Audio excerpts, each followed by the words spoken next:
High, দাঁড়াও দাঁড়াও, যাচ্ছ কোথায়? ভুলে গেল আমাকে? এত দেরিতে সেকেন্ড পার্টটা আনলাম বলে?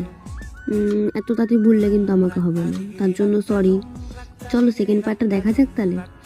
তো প্রথমেই দেখলে আমি ব্রাউন কালার করে বোর্ডটাকে রেডি করলাম। দেন আমি পাতাগুলোকে শুরু করছি, একটা ইয়েলো কালার দেন গ্রিন একটা কম্বিনেশন করে ওটার পাতাগুলোকে আমি কমপ্লিট করি অফ ক্যামেরাতে।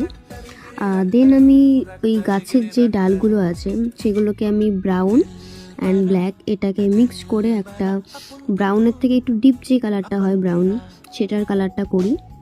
করার পরে ওটাকে আমি গাছটাকে পুরোটা কমপ্লিট করি। দেন আমি বাঁশিতে আসি।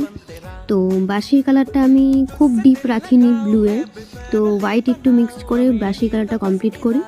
এবং বাঁশির সাইডে যে আমাদের লটকানি বলে যেগুলোকে, তো ওটাকে আমি ইয়েলো কালার দিয়ে ফিল করি, কারণ কাস্টমার এটা অর্ডার ছিল যেহেতু। আর নিচে যে পুঁতি টাইপের ছিল জলের বিন্দুগুলো, সেগুলোকে আমি রেড কালার করি। তো এই পার্টটাই টুকুই, টাটা।